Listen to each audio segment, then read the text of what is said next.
Thank you. That was very interesting.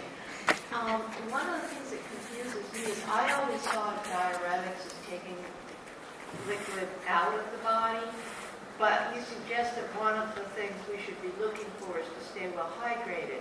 How do those two mechanisms work in all of this? Right, so great question. And I think, so that if some of you couldn't hear, the question is, gosh, you're telling us to stay well hydrated, but all of these drugs are diuretics. That sounds counterintuitive. And it is. And it's the challenge that one approach to health through one mechanism has counter effects on the other side of the equation. And that's why when you use these medications, and you know you have to pee a lot, you need to replace that and drink liquid and stay well hydrated.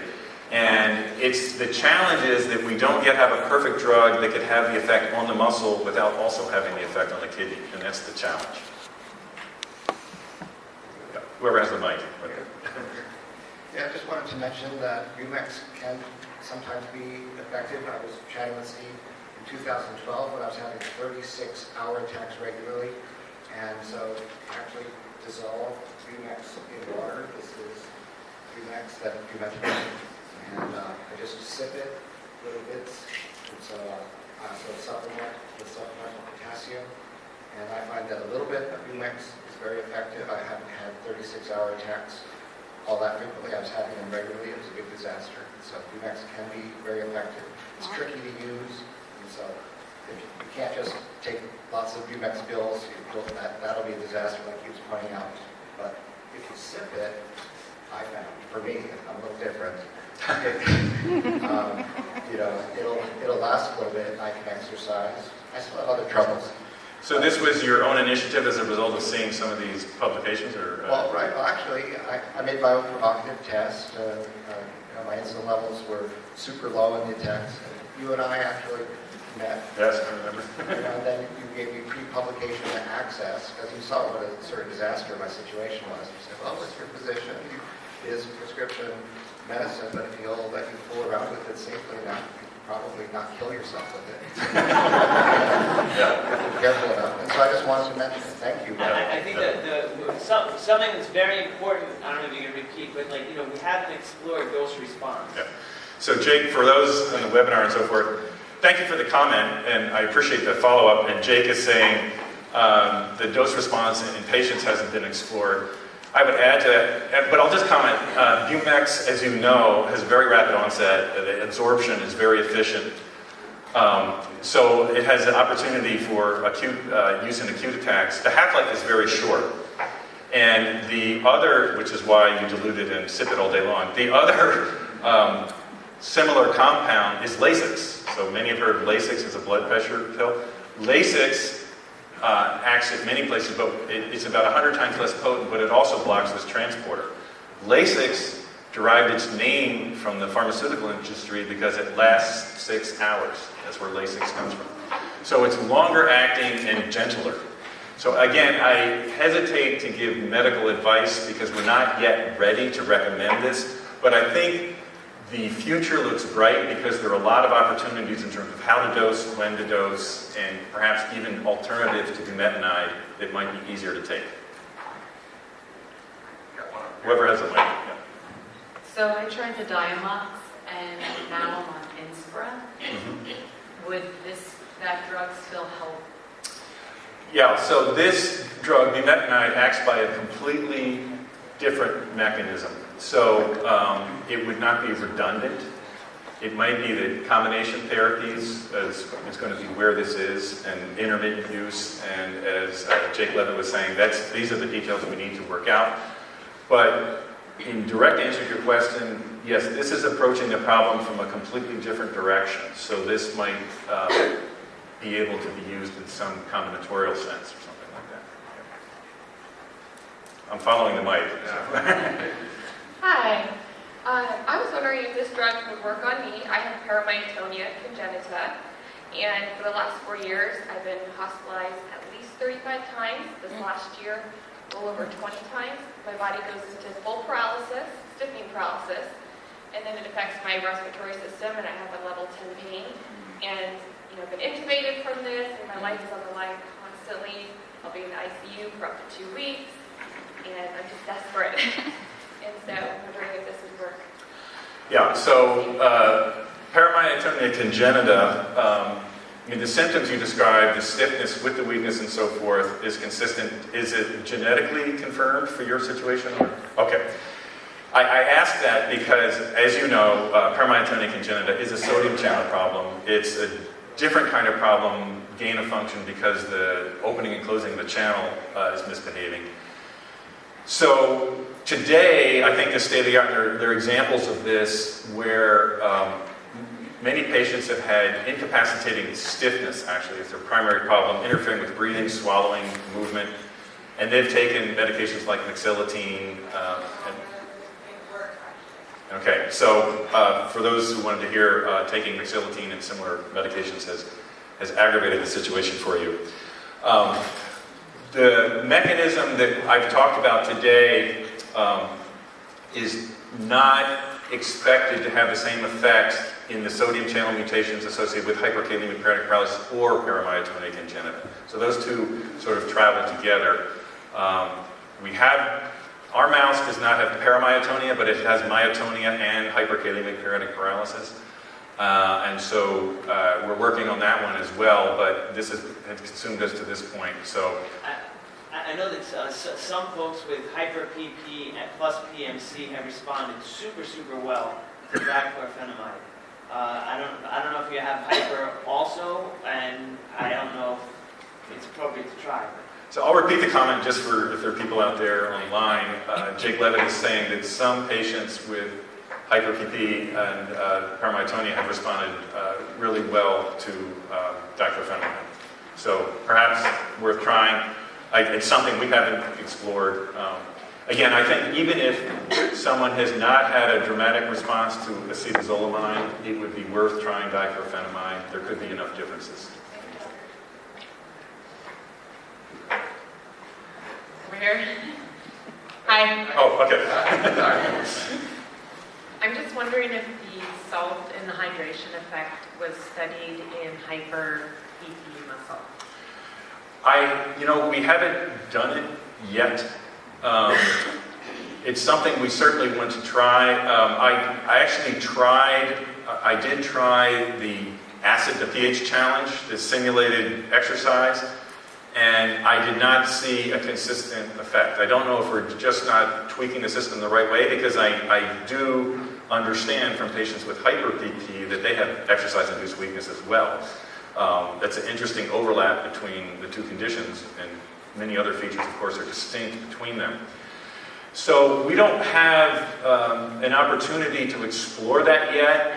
I'm not saying that it's something we can't do. To give you a sense, when we made these mice, it took us 3 years to figure out the best way in the dish to trigger an attack of weakness so that we could robustly and convincingly study it.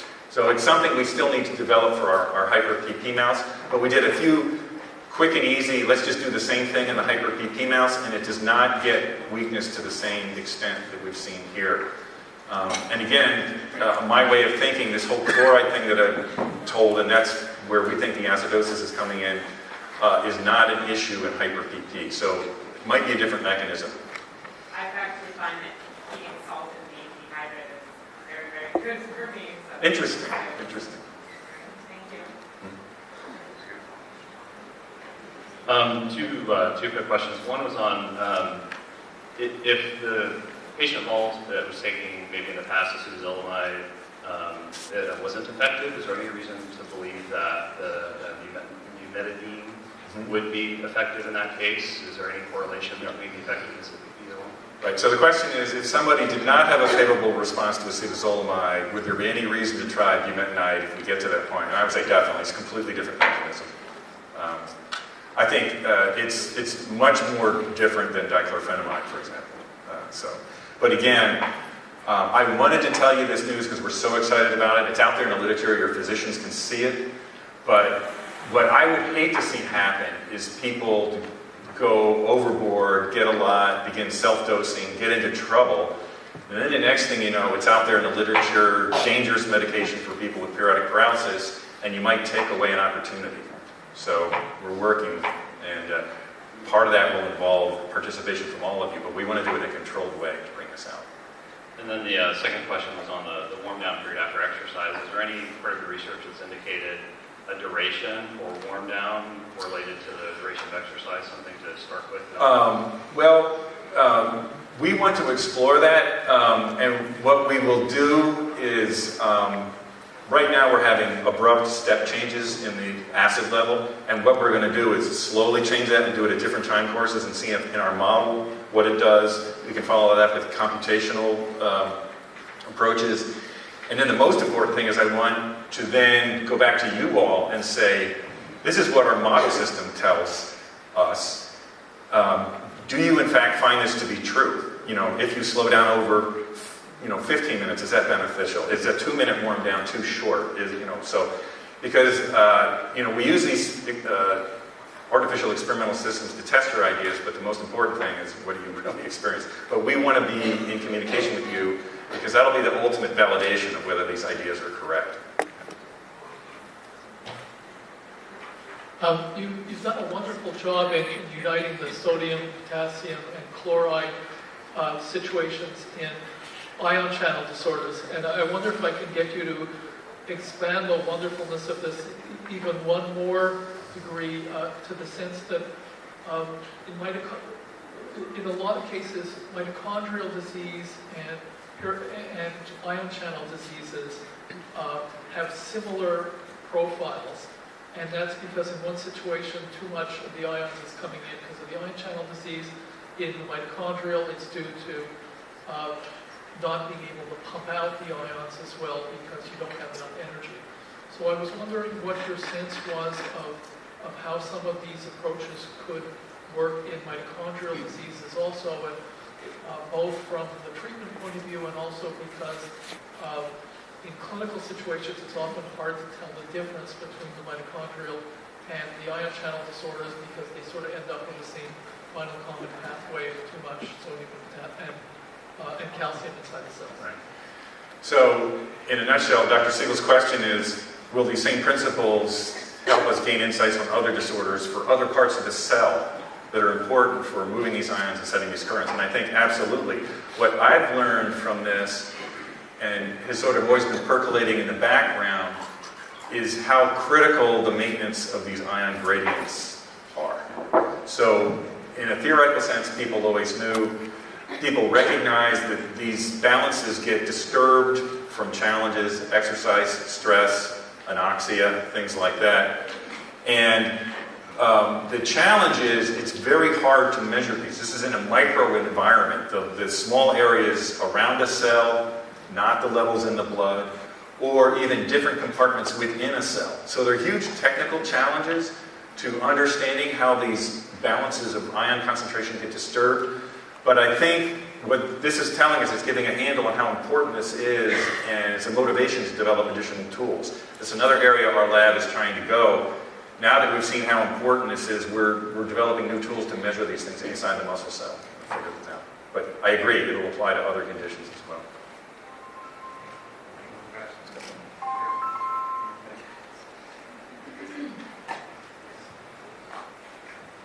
Hello. Maybe I didn't understand it well, but is the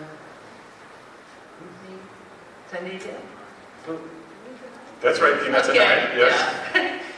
Is it working on the chloride channel or maybe on the calcium channel? Yeah. So good question, exactly where is this bumetanide acting? And it very specifically interacts with this little beast that lives in all cells. It's called a transporter, as distinct from a channel. It's because of the mechanism it uses to move ions across the membrane. It's not an open pore, but it actually, the ions bind, it changes its shape, and then they unbind. And it brings across potassium, sodium, and chloride all together in a groove.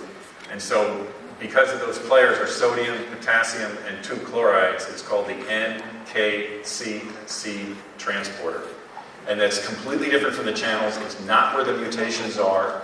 I'm glad you asked your question because it brings up a really important point. When the molecular defects were first identified in periodic paralysis and channelopathies in general, one of the initial temptations was to say, let's find drugs that interact with the mutant channel. Let's try to fix the mutant behavior by fixing the way the channel acts. And what we're finding is, while that may work in some situations, it's been much more expedient to use other approaches towards the balance of all the factors that go in setting the excitability of the cell. And it's through these other approaches that we've made some of our most important gains. So we're compensating for that leak caused by the mutation with a different mechanism. I'll just finish by saying this leak is something that normally shouldn't be there. So the magic bullet would be, why can't you find a drug that plugs the leak? And we would like to do that because this is not the conventional way that ions get across through the channel. All the huge literature out there on drugs that interact with channels and block them is not applicable because this is a different pathway.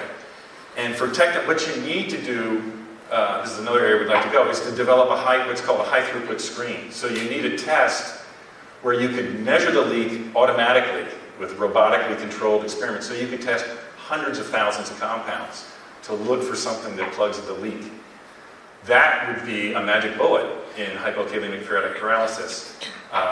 Those require big resources and funding to do that. And so that's why we're the community pressure that we're rare but we're important to direct the resources to do that kind of thing. Okay, so that's nothing to do with the calcium. Not with the calcium, no. All right, folks. Actually, I got two people here, and it's going to be the last two questions we've got the time-wise, if you know that. So here you go. Yes, I was wondering about you mentioned about the risks, because when you look quickly in medicines complete, for example, the side effect is already an electrolyte disorder, and it's about all electrolytes can go very low. Right. So the question is, again, the question of safety with bumetanide. One of the warnings in the product insert is electrolyte disturbances. Well, any diuretic is going to have that as a warning because if not managed and used appropriately, that will happen. And we recognize that. I will say that in preparing to do this study in patients with periodic paralysis, and this controlled study with the CMAP exercise test and administering bumetanide, we addressed the issues of safety from the literature. So there's actually a pretty extensive literature when bumetanide was first marketed. You know, when drugs come out, you give it to unaffected individuals to see just what the potential risks were. And the changes from even doses larger than we would use, the changes that were happening acutely were not of concern, even for patients with hypokalemic periodic paralysis. I think the biggest risk of these types of medications is the continued use over weeks and so forth. So you can really get severe problems with total body depletion and things like that. But your point is still a good one. That this has to be done with insight, with caution, with specific recommendations.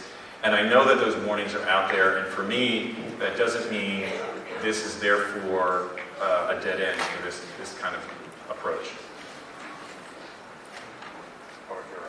Oh, sure. Hi. Hi. We have known that sodium needs to be kept low in our diet.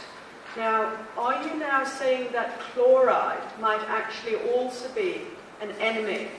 And if so, I know many of us take potassium chloride when we need to take potassium, but some people take potassium citrate, and they say it's so much better. Now, that's the first part of my question. The second part of my question, there is a lot of controversy about whether pH can be altered by diet. Now, I know it's highly controversial, and my specific question is, if one eats a ketogenic diet,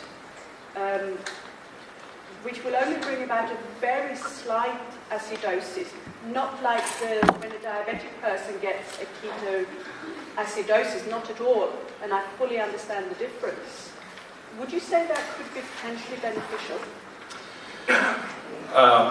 Okay, so I'll go with the first question, and I'm glad you brought that up, because we've mentioned the potential deleterious effects of a high salt, high sodium diet.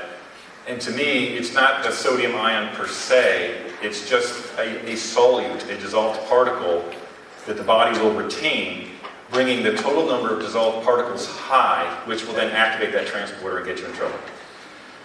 Chloride, as you probably are aware, in the extracellular fluids of the body, is at a very high level, 110 millimolar. There's an ocean of chloride out there. So you're not going to change that very much by taking your KCl, nor can you manipulate that. So a terrific question, but to my thinking, there is not a rational way to try to regulate the amount of chloride in the extracellular fluid to impact this. Interesting question about the ketogenic diet. I think there might be an interesting reason to approach that. So there are certain dietary strategies that can promote acidosis. Ketogenic is a robust one. You can see things people sell this pH buffered water, and it's a gimmick. Okay, as soon as it hits your stomach with a pH of 1 or 2, it's gone. But ketogenic diet might be an interesting thing, and I agree that the acidotic state would be the more protective state for these situations. Thank you. Okay, we have one last question here, okay? The mice you actually tested, do they get permanent muscle weakness or not? Great question. So, as troubling as these intermittent episodes are, we're very aware that a big problem approaching age 30, 40 and onward is fixed permanent weakness, especially the proximal muscles in the leg, getting out of chairs, things like that. In our mice, we haven't seen that routinely. In the hypo-PP mice. In our hyper-PP, they tend to drag their back legs, but it's somewhat reversible, so we're not sure whether it's an episodic attack or fixed permanent weakness. We've waited for some of the mice to get to be about 2 years old, which is an old mouse, and done the microscopic studies, the histology, looking for the vacuolar changes that happen in patients who develop this permanent weakness. And they have the vacuolar changes, but the sensitivity of our behavioral testing, we don't see the permanent weakness. I think that's another area where there's a real need for research. I'm not aware of any approved approach to head towards that. I'm not sure about what the relationship between severity of intermittent and transient attacks is in terms of the risk of getting the late onset permanent problem. And it's an area that we would really like to move into. The challenge is developing the ability to see this in our mice. And then, I've been at this for 25 years, and when you're studying something that happens in aged animals, boy, the progress of that research is a real challenge as well, because you have to, every time you test an idea, you've got to wait 2 years to see whether there was any change at all. So there are real challenges, but I think it's something that needs to be looked into, because it's a major element of this condition. Yeah, okay, great. All right. Thank you, Steve.